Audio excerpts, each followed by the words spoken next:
All right, guys, we are back. I'm gonna pretend it's another week. It's actually the exact same fucking day because we're wearing the same shit. But Becca's in my house. We spent way too long talking about how much we love Taylor Swift. Then we started talking about aliens and supernatural business, and I realized we have way too much to discuss. Yeah. We couldn't get it done in 30 minutes, so you guys are getting blessed with 2 episodes with Becca. It's insane. The last thing you asked me was any supernatural experiences. I did have a little ghosty experience once. I was lying in my bed and I was lying in bed late at night and I was looking at the roof and I was like, couldn't sleep, open my eyes. And then you know those Chinese dragon masks? Yeah. Like a dragon mask. Yeah. 2 glowing Chinese dragon masks fly into the room. And I'm lying there looking at the roof and they start dancing around each other and then they fucking fly out of the room. And I'm going, what the fuck? And at the time I was like a teenager and my parents went home. So I ran to my boyfriend's house and slept at his house because I was terrified. Yeah, that's terrifying. Literally terrifying. Well, yeah, because you weren't on drugs or anything. No, I was I hadn't even started doing Yeah. nefarious behaviors yet. So You're I was a child, fully sober. Saw these 2 Chinese dragons once, have never seen them again. I don't know what the significance of that is or the symbolism of that, but yeah, it was fucked up and it terrified me. This world that we live in is crazy. I know. A lot of crazy stuff happens to people. Yeah. That nobody ever finds out why. Yeah. Have you had any crazy shit happen? Nothing super crazy. My grandparents' house was a bit haunted growing up. So Right. I would hear and see things sometimes, but it was never because I was so little and it was happening. And then it happened when I was older too, but I feel it was never scary or abnormal. Right. Because for the house it was normal because my grandma lived next to a graveyard. Oh my god, that in itself is spooky. Yeah, so the backyard was basically the graveyard. There was God, a small fucked. backyard, but then there was a fence, and me and my cousins, we would hop the fence and go play in the graveyard. Oh my god, or, was that scary as a kid or was it just no, whatever? I never thought anything of it, but the grandkids always slept in the basement, which was underground. So we were at level. Oh my fucking we god. were at over 6 level feet with underground. Yeah. The dead bodies. But I was, I was a child down there, Yeah. watching Disney Channel because I didn't have cable at home. So Yeah. I was just in the basement by myself all the time, watching TV, hanging out with my cousins, playing games. And half of the basement was also my grandfather's workshop. Right. And when my grandfather passed, we would hear the noises all the time from the workshop, him in there, banging tools or just random stuff. There's also a pinball machine that would make noises sometimes, and even though it hadn't been working for a decade, and yeah, it was just spooky. But because I was little and it just was always that, it was never scary to Isn't me. that so creepy? Yeah. Fuck. I feel now if I went back there, I would be terrified. Yeah. 'Cause yeah, I've been- you know too much as an adult. I'm yeah. oh, you're not supposed to be able to hear voices in the other room Yeah. when there's nobody when there. there's no one there. But when you're a kid, you're whatever, whatever. that's the Ravens on. I'm gonna watch that. I don't care. Yeah. Shit. Actually, now that you say that, my childhood bedroom growing up, I was always convinced was haunted. But I am a hypochondriac anxiety freak anyway, so I always think something bad is happening or has happened.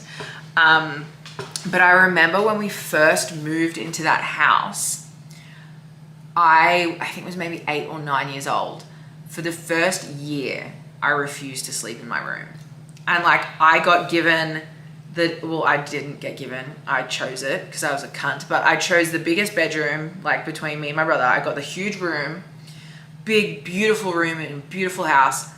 But every single night I would try and go to sleep, and then I would go to sleep in my parents' room or go to sleep on the floor in my brother's room. So my parents actually put a second bed in my brother's room. Whoa. And for the first year, maybe even longer, I slept in my brother's room because I would just refuse to sleep in my own fucking room. Yeah. And then I finally ended up sleeping in my room. And I was just always convinced that my bedroom, and especially the door frame, there was just always something weird about where the door was. It was kind of around a corner. and the door was there, and all the windows in the house would be closed. There'd be no air, and the door would like randomly slam shut or like open up and then like slam shut. And I'm like, fuck. Like I always thought something was going on there. And also, I had a cat called Josh, who was a black cat. Love that name. Yeah, really good name for a cat. He was my first ever cat. His name was Josh, and he was a beautiful cat. But what he would do is he would run up to the door frame, and then he would jump over the door frame and run into the bedroom. So he would refuse to walk straight through the door frame. Like, I had this cat for 12 years. Whoa. I never once saw him walk through the door. Like, he would run up to the, just like, if the door's here, run up there, jump, and then run to the other end of the room. And you didn't do that with any other room? Any other room, no other door frames, nothing else. And like animals and know, kids motherfucker. are both very perceptive, because when you're a kid, it's like you're very like, oh, you have like heightened senses, but you have no idea what it means. No, you have, you have no idea. Yeah. But so my cat always did that. I always thought some fishy shit was going on. I would always have nightmares, could never sleep in there, blah, blah, blah, whatever. And then years later, my mum told me, because my mum's like a super Catholic, and I always make fun of her for like crazy bullshit that she does. She told me that she had actually had a priest come to the house and bless my bedroom and do like a proper like get rid of the ghost ceremony. And I was like, you did this! I was like, you're the one that you fucked this up. So like now there's like a ghost and like a Catholic ghost, and there's like all this shit going on in that room, and like there's just something about it. I never saw anything with that, but like always had a weird feeling, and my cat was fucking onto it. That's crazy. Yeah, pretty crazy. And I feel like so many people have a story. Oh yeah. But like when people talk about it, other people act like they're crazy. Yeah. And it's like, but everybody has an experience. So is everybody crazy? Like, yeah. I don't think everyone's crazy at all. I think everyone, like, I don't know. I find it so interesting because there's certain things, like with ghosts and with aliens and with fucking Sasquatch and like anything that's like a conspiracy or whatever, it's like crazy that so many people have experienced it.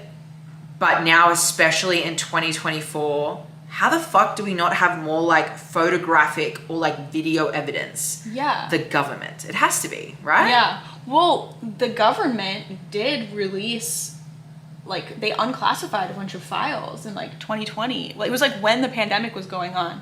They unclassified a bunch of files like confirming US UFO sightings and like with documented like evidence of like people in the government being like, yes, we were flying a plane and saw a UFO.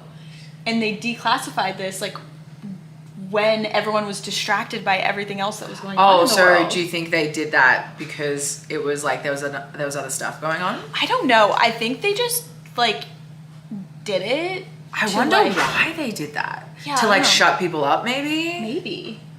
Or maybe they like needed to. Like maybe it was like gonna come out anyways, and they were like, I don't know. Maybe it had something to do with the fact that so many people were like calling COVID a conspiracy, and then they were like putting heat on the government. So maybe the government was like, no, look, we'll tell you guys shit. Because you know how people thought like they were covering up a whole bunch of shit with that. So maybe they're like, no, I swear we tell you guys the truth. There was a UFO once. Yeah. I'm also so terrified that I'm getting this information wrong and it like didn't come out in 2020. We can Google fact check. Yeah. Let's fact check it. But right now. I swear to God, because I like. Can you have a look on your phone because I'm recording? Oh yeah.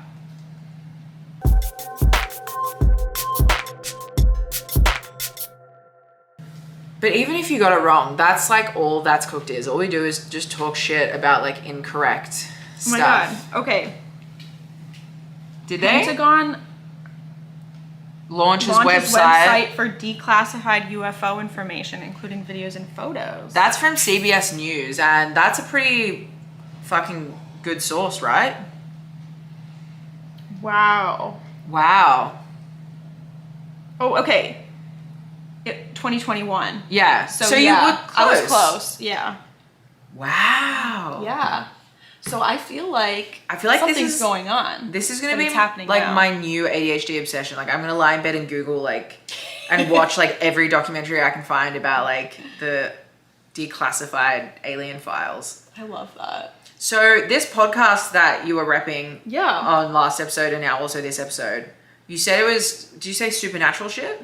Yeah, it's like unexplained phenomenon. So like basically the host will have like somebody on and they'll just tell their story.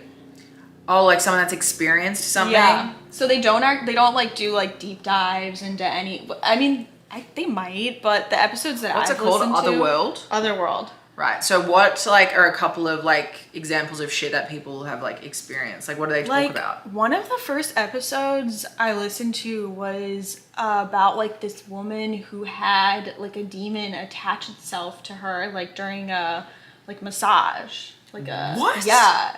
And then she had like a bunch of horrible stuff happen in her life. And then I can't remember like in detail, but Oh my God, isn't that so crazy? yeah, and but they're like they sound very like genuine. Well, Yeah, you know, like when you it's hear it, you're like, that's insane. But then when Yeah. you hear someone's like story and they explain it, you go, hold on, I believe this shit. Yeah. And like some of it is kind of out there for me. Like I'm not gonna lie, some of it I listen to and I'm like, You're like, I don't know. bullshit. But I like that because I feel like it makes the episodes that I really believe, like I really believe it because you have Yeah. those episodes where you don't believe it. Right. And then you have the ones where you're like, I really feel like this happened Right. to this person. Yeah, because I'm a firm Sasquatch believer. Like I'm really like, Yes. I find it so, They have a Sasquatch episode. oh, they do? Yeah, I'll send it to you. Send it to Yeah, I'll send it me. to you. You've made me a fan already. Because I just like, I find it so amazing that Sasquatch has multiple seasons of finding Bigfoot exists, right? Like this TV show exists. Every single episode, we're going to see the same thing happen. And like Sasquatch himself is just so incredible that he manages to elude the cameras every single episode. Like he just Yeah. knows when they're filming, knows how to give them just enough so that they can continue this TV show, but doesn't spoil it and doesn't fully give them the full shot. So now all of a sudden they've been able to make like fuck knows how many episodes of Finding Bigfoot exists. But I just feel like he's such a true worker and he really understands storytelling. Yeah. And he's really like taken a small thing and been able to like milk the fuck out of it. And he's still like relevant in 2024. People are still talking about Sasquatch because they don't Yeah. fucking know if he exists or not. I think like him and maybe Santa Claus are like the two people or things that are the most famous with no pictures. There's no pictures, no video, and everybody knows who they are, you know? You know who else like also doesn't get enough like recognition? And I think it's maybe just because it's like more of a thing in Australia than America. But I feel like the Easter Bunny doesn't get like what he deserves as far as like he's here working as well. Yeah. And like Santa is, of course, Santa's amazing, but Santa has like a whole bunch of elves and he's got his whole workshop. Yeah. He's got a lot of motherfuckers. He's got 12 reindeers. Like he's got so That's true. much shit working for him. One bunny. One bunny. The bunny doesn't have any fucking little bunnies working for him. No. Like the bunny is delivering the eggs by himself every single year. And like Santa gets all this fucking clout. There's like 28 days. How many days of Christmas? Yeah. 12 days of Christmas? Whatever the fuck it is. Half the year becomes Bunch of about movies? Christmas. Christmas in July. Oh, so many movies. Yeah. What does the Easter Bunny get? One weekend in April? Yeah. Is there even there's no movies? No. Is there an Bunny? Easter Bunny movie? Sound off in the comments. Yeah. But I Let us think know. if there is an Easter Bunny movie, The Rock should do it. For Yeah. Sure. Like Tooth Fairy, but Easter Bunny. Oh, that would be fun. Yeah, you know what I mean? That'd be like a Yeah. fun little... But yeah, I think he needs like... He doesn't get the props that he... That's like a really underrated... Like the workhorse. Like the wrestlers who like are always there or always showing up, always consistent, always putting on great matches. But then like someone rocks up who like fucking is more jacked or taller or Yeah. hotter or younger or whatever. And they get all the clout like fucking Santa Claus. You know what I think the Easter Bunny should do to solve this problem? What? Start a podcast. Yeah, 100%. Let everyone know Yeah. the work that you're putting in. Yeah, because... Build a brand. Build a brand. Market yourself. Use social media. There's no excuse. It's 2024. If the Easter Bunny doesn't have Twitter, I don't know how the fuck to help him. I'm sure Santa has Twitter. I'm sure he does. But on that note, we watched... Why are you laughing at me? You don't believe You're in right. the bunny? I do. Thank you. Of course you do. We watched Bad Santa the other day. Have you seen that movie? No. Have you not seen Bad Santa? Wait, what is it? It's like a movie about a bad Santa. Like an evil one? No, like a drunk. Oh, that's fun. Like a womanizing drunk Santa. Well, Santa is a womanizer. Like, there's all of those songs about him, like, Oh, like hooking up Santa with the Baby. moms. Yeah. Yeah. And like Mariah Carey gets all slutty for him Yeah. every year. Hasn't she figured out a good deal? How did she become Queen. Let's circle Queen. back to the pop. Yeah. Mariah Carey has become the queen of Christmas somehow. It's honestly something that I aspire to. Maybe I should be the queen of Easter. Bitch, I haven't heard a single Easter song. You're right. Oh my God. It's a huge untapped Wait, hold market. on. Where is it? Where are we? February. April. It's April. It's April. Do we have time? We're gonna make it happen.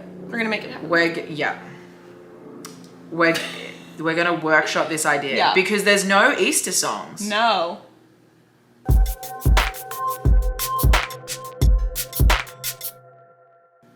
We could do a Christmas jingle too. So I released a Christmas song. Mm-hmm. It's a cover of Silent Night. Didn't I watched it on the I have on like the TV. a fun Yeah. video. Yeah. Really fun, and I really want to make more Christmas music next year because it was a blast. I'm really into Christmas songs. Hell yeah. You know my favorite? Little Drummer Boy by Justin Bieber. I love that song. Do you love that song? Yes. Isn't it such a bop? Yeah, I also love like Ariana Grande has a Christmas song. Yes. I'm like, I like the new Okay. age, like poppy yeah, Christmas. I think we could do that. I think so too. Fuck. Okay. There's so much to think about. Yeah. And as I said last episode, now that I think about creating a Christmas pop song, I do not want to wrestle. Because I need the time to create my Christmas pop song, guys. Okay? And it hurts my back less, and I'll probably make more money off it. Yeah. Shit. There's lots to think about, isn't there? Yeah, there's a lot to do in life. Like, there's so many things that you could spend your time doing. Yeah. It's really remarkable when you think about it, and like all of the art that you can create. Yeah. Like, and I appreciate that you do a lot of that stuff. Yeah. Like, you have like the podcast, and you have like a Yeah. lot of stuff that you're putting out all the time. I'm psychotic. Something's wrong in my brain, and I'm pretty sure it's just my ADHD, and it causes a lot of problems in my life, but it is fantastic for like doing dumb shit. Yeah. Because I always, the easiest way to explain it for me is like, I don't have that part in my head that goes like, maybe this is a bad idea. Maybe people won't like this. Maybe you shouldn't do this. Maybe it won't be successful. Maybe like this is embarrassing, blah, blah, blah. Like, I don't even get to that point of like the thought process, because once I've had the like, oh, I'm gonna do this thing, I've already done it or like started to do it before I like have these like doubtful thoughts. Yes. Which like is kind of good, because like then I don't get in my own way of like, oh, I would have done this thing, but like I thought people wouldn't like it, or I thought it would be lame, or blah blah blah blah blah. Like I just go like full dickhead and like do it instantly, just like because I want to. Yeah. And maybe sometimes I should think about things a bit more. And I've made plenty of decisions where I'm like, that was fucking stupid. Like, why didn't you think about the consequences of that? But I think sometimes it works in my favor because I have an idea, and before thinking about, you know, all the ways it could go wrong, I just go, fuck it, and I do it. And I think that that's like a good thing though, because like you said, so many people get in their own way, and I'm the same way. I mean, like obviously, if you've listened to my music, you know that I don't care about being cringe or embarrassing or making something that people think is stupid. Like, because first of all, people shit on literally anything. Like, I have seen people shitting on some of the most incredible art ever. Like, famous influential artists, and people will shit on it. So it's like, you can't let that stop you.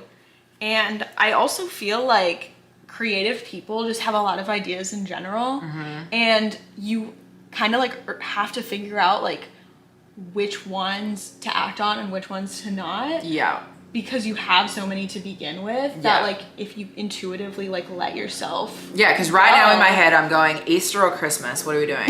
Which one are we doing? We're doing 4th of July. Like, where else? Halloween. Oh my god, a Halloween track. Yeah. Oh my God. Oh my God. Yes, because who does that? No one. We do. Oh All my right. God. Really Because- excited, guys. But I feel like if you have 10 ideas and you act on one of them, Yeah. just one, that's one more thing than like 99.999% of people. Oh, 100%. And if you do all 10 of them, then 9 of them might flop, but one of them could be really fucking Yes. good.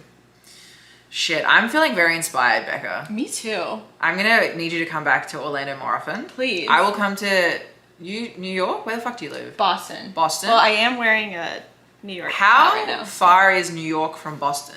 It's like a 4-hour drive, 1-hour flight. Oh, so it's actually not that far. Really close. Okay, Yeah. cool. All right. Well, yeah, we're definitely gonna do more stuff. But so musically in B3CCA's career, where are you going next? Like, what's your next musical project? Christmas, Easter, STL aside, but for you, what's next? You know, I have like we said, lots of ideas between Yeah. the two of us. Like, so much. I have like a million ideas. Right. So I have this album coming out that is my first album. Right. It's Which, kinda congratulations, like- by the way. That's Thank very you. exciting. Yeah, I worked really, really hard on it. Yeah. And it's kind of like, this is Becca. This is what I am. This is pop. This is my sound. This is who I am. Right. And I kind of want to finish that as kind of this like statement Okay. of myself, Uh-huh. you know, introducing myself to the world. Yeah. And from there, I kind of want to build off of it. And I have, you know, a ton of musical influences. Like I said, a lot of hyperpop influence, but I also really like classic rock. Right. I also really like dad rock. Like What's dad rock? like Creed. Like Nickelback? Yeah, like Nickelback. I like that too. Yeah. Yeah. So I kind of want to see if I can do something with that. Oh my God. And yeah, I don't know. I think once I have my first album out, I'm going to take a little bit of time to reflect. And then once I start working on that second album, I kind of want to see if I can experiment a little more and like Right. vary kind of from what I did in the first album and see where I go from there. I feel like it is smart for the first one to be that introductory, like, here I am, this is who I am, because I feel like over the next, I mean, I don't know what the fuck your timeline is of like releasing this, but I feel like in the next few months, you're gonna get a whole bunch more eyes on you and you're gonna have like new fans that don't know anything about you. So I feel like that's like an awesome time to be like, hey, this is me, this is Becca, like, yes, I'm a wrestler, but I'm also a fucking awesome artist. And like, this is how I tie the two together. And like, this is my art. I feel like that's a really cool, like, I don't know. I think that's a good way to give them the first taste of like Yeah. what's to come. And also like for myself to have it as a reference for my own creative, you know, Yeah. ideas to Yeah. kind of be like, this album is put together in a certain way. It has these tracks, and I'm excluding some songs. Like I wrote some songs that I'm not putting on it because I was like, it doesn't fit, you know, Yeah. like it doesn't work for this album. And to have like that as a piece of art that like I can reflect on and be like, this is me. Yeah. Now where do I go from here? Yeah. I think it's like, it's very useful creatively to understand myself as well. So how many tracks are going to be on there? Right now, 7. There might be 8. We'll see. We'll see what happens. Shit. But yeah, it'll be between 7 to 9 tracks. Right. And do you have a timeline for when this is coming out or no? I don't because I still have a lot of stuff in the works for it. But Right. I have put a lot of work into it. So And once it drops, is that like on Spotify? Like where are people going to be able to listen to your stuff? yeah, it's on Spotify, Apple Music, YouTube Music, Yeah. all under B3CCA forever. Yeah. And yeah, I have some music videos on my YouTube channel, also B3CCA forever. And yeah, that it'll all be there. Yeah. So Shit. Yeah. I'm excited. All right, guys. I feel like we're wrapping up of the second B3CCA special. So we just did the plugs of where we can find your music. where can we find you on social media? Yeah, same name, B3CCA forever on I Instagram love and Twitter. Anyone that has the same name on social is really handy. I hate when someone's like, I'm this on this, and I'm that on that, and I'm that. Just change it. Just make it the same, motherfuckers. Just change it. It's too hard. Yeah. Is there anything else that you want to promote or you want to talk about or you want to sneak in before we wrap up? I want to say thank you so much, Steph. Oh, shut the fuck up. No, go on. Genuinely, like, a really smart, creative person. Oh, and stop. I'm really grateful to be sitting here. Oh. So thank you so much. Thank you. No, thank you for coming and thank you for going on this journey. As we said, I don't want to spoil too much about what we are working on together, but it's a really fun project and I know you guys are gonna fucking lose your minds because it's so cool. So yeah, thank you for fucking being here. Thank you for coming on That's Cooked, and until next time, we love you guys.